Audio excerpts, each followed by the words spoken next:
Okay, so how does that all play into our actual device registration calculation? So the next part of the discussion here is going to be on other configuration, right? So we covered the businesses, the locations, their devices, and how to maintain these counts and categories so that things will be invoiced correctly. Now let's go take a look at the other configuration uh, in the system that's important for invoicing purposes.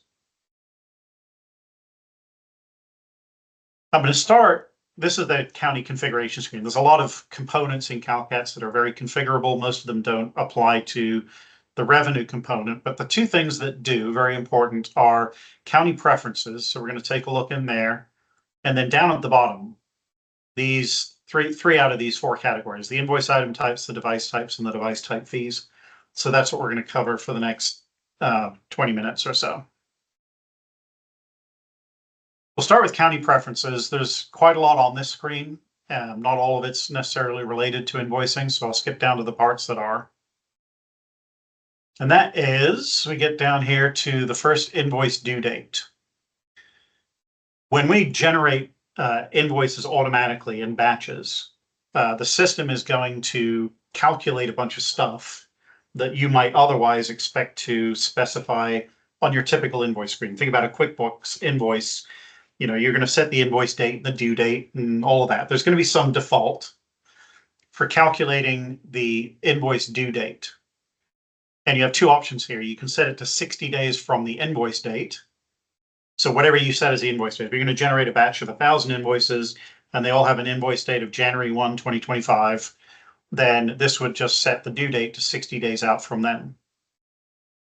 Or you can set a specified due date. So regardless of what the invoice date is, you could say, I want it due January 31. And you notice when I pick that, it doesn't put a year in there, because it's smart enough to know that if I'm generating an invoice for 2024, then the due date's going to be January 31, 2024.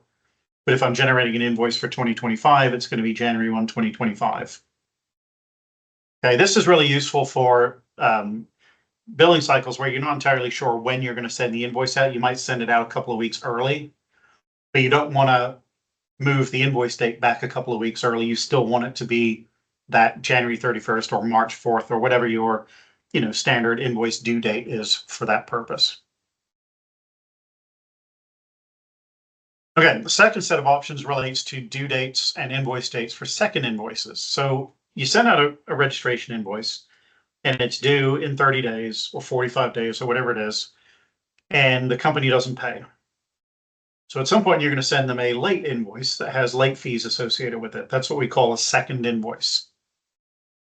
When you send the second invoice, the transactional system in CalCATS is a ledger transaction system. So what we in fact do is we cancel the first invoice and we put in a reversing entry for it. And then we issue the second invoice as a new invoice. It retains the same invoice number and it has a invoice version that's incremented. We'll show you all the details of how that works. But there's a couple of options. When you send a late invoice, you can keep the invoice due date the same as the first invoice. So I send you an invoice, say it's due January 31st. Then I send you a late notice. It can still say it's due January 31st, and you're already late.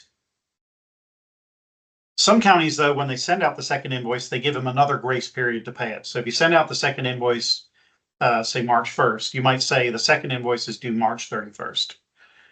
So you get that same kind of option here.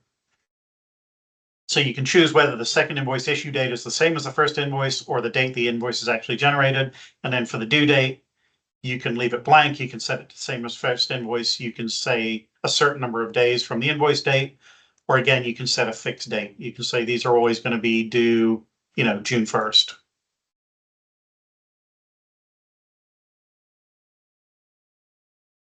Okay, next part is late fees. How are your late fees calculated?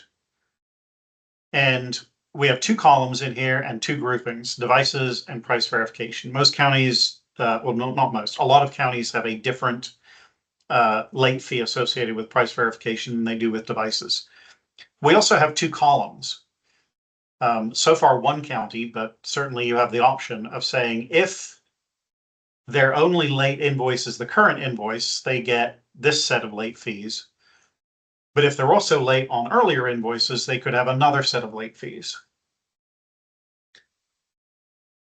And the late fee itself is calculated with a base amount, a percentage. That percentage is applied to device registration and location fee. It's not applied to admin fee.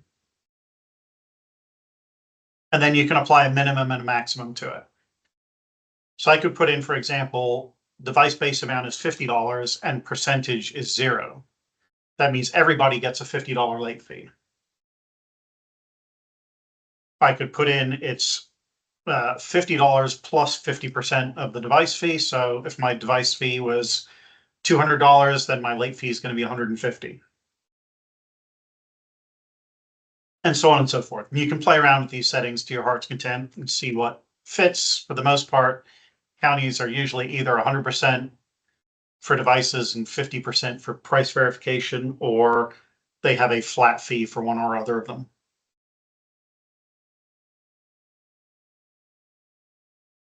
Okay, then just two more things to talk about on this screen. One is certificates. So in a lot of counties, they'll send out the invoices get paid, and then once an invoice is paid, they'll generate the certificate to send to the company that paid it. Some counties actually send out the certificate with the invoice. So the invoice form itself either is a 2-pager or it is a top part, which is the invoice, and a bottom part, which is the certificate.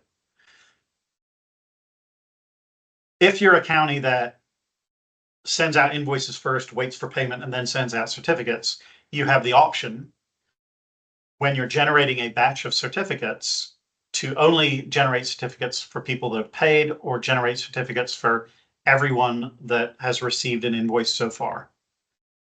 Most of the time, you're going to leave this as the first option, which is you're only going to generate certificates for people who've paid. There are a couple of counties that generate all the invoices, and then 30 days later, they generate all the certificates, whether people have paid or not. So you can imagine there's a million different variations that we have to deal with here.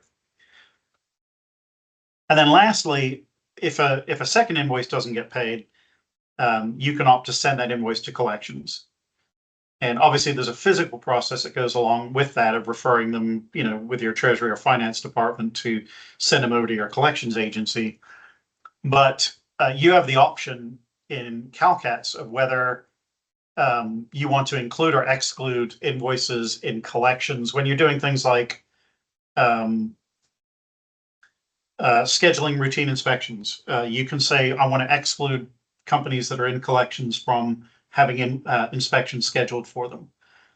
Or when you're printing your accounts receivable report, do you want to include or exclude invoices that are in collections already? So that's the last option here. And once you've set all these properties the way you want them, don't forget to hit the save button. There is a save button at the bottom and a save button at the top. But if you leave the screen and don't save it, then all of your options get reset to what they were. Okay, any questions about, that's a lot, and obviously you'll need some time to kind of play around in the test system with how those options work, but any immediate questions on how those configurations apply to this invoicing process?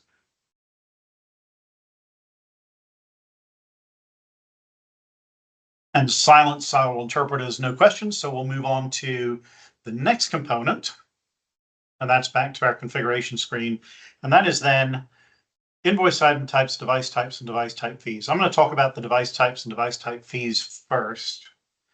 Our most important category of invoices are the device registration invoices.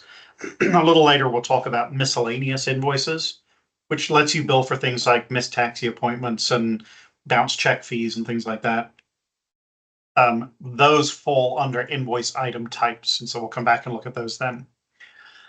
So the first part of setting up your device registration billing is to define a list of your device types. And your list that we have in the test system now is pulled from your DRVS database. So it should be the same list that you're used to looking at. And I don't remember, I think I have your current device registration fee schedule in place. If not, I'll get to it today. But the most important thing on this screen, a lot of the information that's on here is for device or for weights and measures inspectors. But from a billing perspective, we have this column called billing cycle. And I believe you're on a calendar year billing cycle, right? You send out invoices in January. No, you send them out in July. Hey, John, for devices, we send them out in July or July 1st, I believe. Okay, Right, so Patty can verify. In that case, we'll have yours will be set up as all fiscal year. It is device type by device type. So there are counties that split and send out device invoices on 1 year, and then half a year later, they send out all their price verification invoices. You're welcome to configure this however you like, but I'll make sure your system is set up for all fiscal. Yeah, and the quantity control is calendar. Oh, okay. So you are split. So you do all your devices in July and TV in January. Yes. Cool. Well, CalCATS is set up to handle that, so no problem. Thank you. I'm going to go ahead and change this so that you'll see how it works. And Packer, I'm going to set to none. Right, so there are some device types like petroleum audits, weightmasters, and in your case, package audits, you don't bill for. So we set this to none, and that excludes them from the batch invoicing process. That's kind of important when we talk about other device types. So let's talk about farmers market devices. I already mentioned that you can set a business type or a location type, excuse me, a farmers market, and then you have an option on the batch invoice screen to exclude all the farmers markets. Okay, and that works for a lot of things, but there are some devices that, you know, the location that the device is at is not necessarily a farmers market, but it's a device that they, you know, only ever bring in to be sealed whenever they need it sealed. And so you don't want that location included in your batch processor because you need to manually do their invoice because it's a little different. So a lot of counties, you'll see like Counterscale, and then they'll create a second Counterscale device called Counterscale FM for our farmers market. And they'll set the billing cycle of that other device to none. So that is another way that you can split out some of your locations, some of your device types to not include in the regular annual, you know, fiscal or calendar year invoice generation process. So you can use the billing cycle and the device type list to give you some additional control over the process.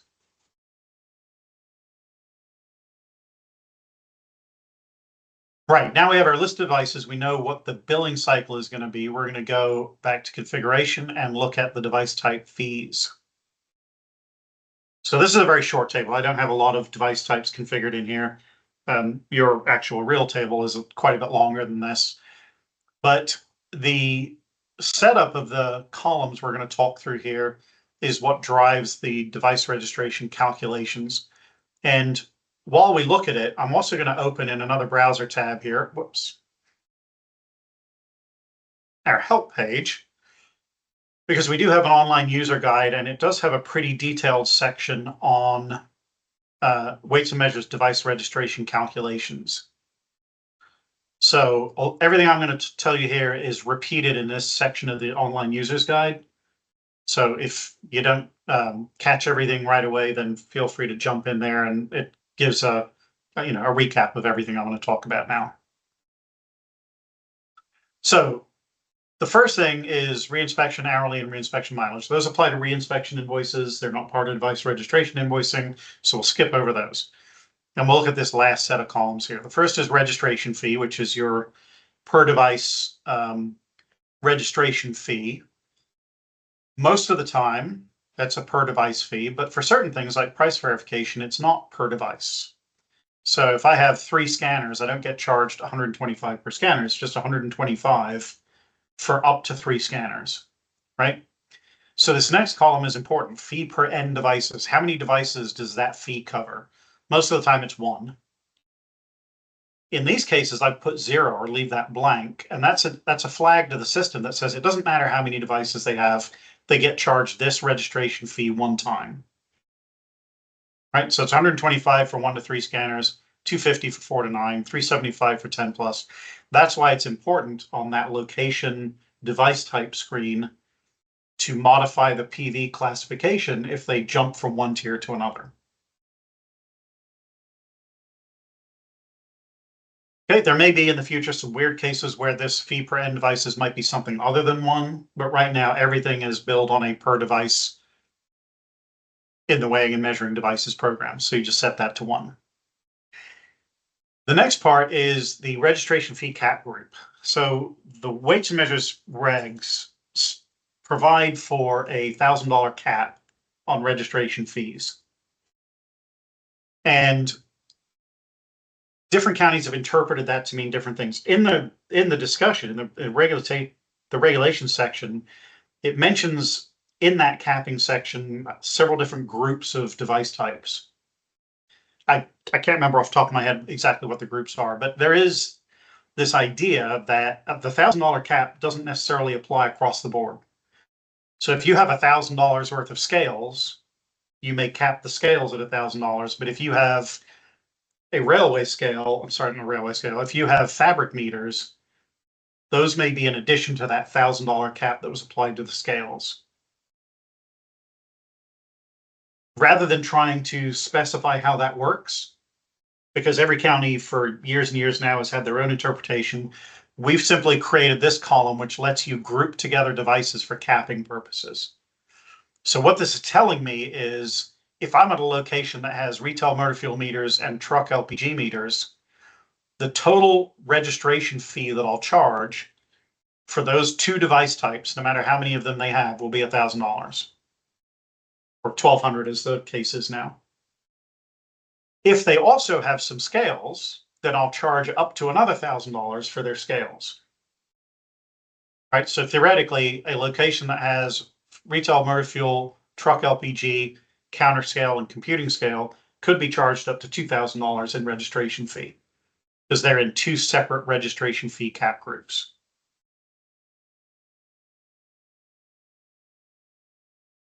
Electric sub-meters don't have a registration fee cap group. That means it doesn't matter what the registration fee comes out to be. If you've got 1,000 electric sub-meters, you're going to get charged $3,000 in registration fee. So having a blank here means we're not going to cap that device type or any other device type in the group that has a blank registration fee cap group. So that's how we calculate that. And then over to the right, we have the admin fees, and those are also multiplied by the number of devices to calculate the total admin fee.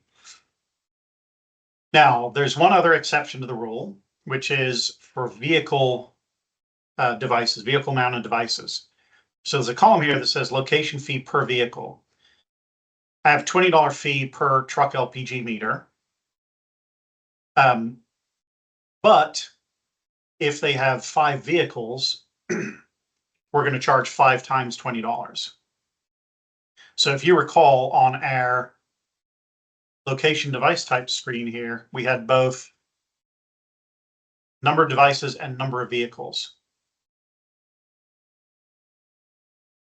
Okay, so in the case of truck mounted, we're going to multiply by the number of vehicles instead of the number of devices. Hey, John. Yep. So you're just saying that we would put true if we're going to, it would be 5 times 100, right? 5 times the location, because each truck is a location. Yeah, sorry, I'm talking about device registration. This is for location fees. Yeah, each truck is a location. Correct. Okay. So on my Safeway screen here, I really should have 5 in the number of devices because I got 5 devices. But they also have 5 vehicles. So they're going to get 5 registration fees. And because the location fee per vehicle is set to yes, they're going to get 5 location fees. Yeah. Another use of this, it says vehicle, but it doesn't necessarily have to be a vehicle. Another use for this is how you deal with someone like AmeriGas, where they've got, propane dispensers or, propane cages at a whole bunch of different locations. You may not necessarily want to create a location record for every AmeriGas cage. So if you want to, you can create one AmeriGas location, say they've got 50 locations 50 devices and 50 vehicles, knowing that where we say vehicle, we really mean grocery store, or gas station, or whatnot. So that's the location fee per vehicle. Now, location fees are not charged for price verification, right? So those are just blank. And otherwise, it's 100 or 120, whatever the current location fee is. And that's only charged once unless the location fee per vehicle is set to true. There is a separate grouping for location fee capping. Location fee capping is a little different than registration fee capping. Registration fee capping is a dollar amount that the total registration fee cannot exceed. Location fee capping is a yes-no charge the location fee. So if I am at a location that has counter scales and computing scales, I will see a location fee for counter scales. I will see zero location fee for computing scales. Okay, so it's not like I can charge up to $1,000 in location fees. I'm only going to charge location fee once for all the devices that are in this location fee group. The logic behind that is, a lot of counties just charge one location fee per location, period, regardless of what kind of devices are there.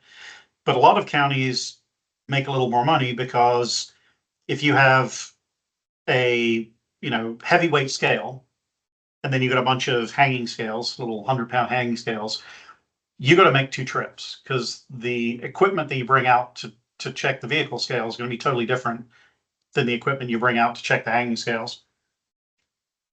And the logic there is, okay, well, if you got a bunch of different kinds of little scales, we're going to group all those together and charge one location fee for that. We're going to charge a separate location fee for your, for your meat beam scale. So that's how you'll determine your location fee cap group based on how many location fees you would charge given the list of different device types that location has.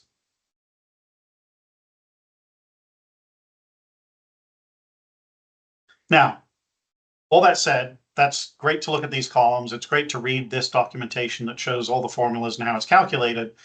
But what's best is to go into the ledger and actually create an invoice because it will illustrate those calculations and how they actually work. So we'll jump into that in just a sec. Hey, John, is there, Yep. sorry, do you have, can you show us how we set those location fee cap groups and the reg fee cap groups? Is there, I assume that there's a place that we would set those? There's not a preset list. Okay. It's just you type in a letter code. Okay, and so we would set that up though somewhere. You don't have to predefine A and B, and you can use any letter code here. You could use BB if you wanted. Oh, okay, gotcha. So we just Hey, Kevin. create that. Yep. At some point in our own internal processes. Yep. And okay. they don't have any significance or meaning other than they match. That's the only thing that matters. So there's not like a lookup list somewhere that predefines all these group codes. Okay. You just use anything as long as the different rows that need to go together match each other. Okay. All right. Thank you.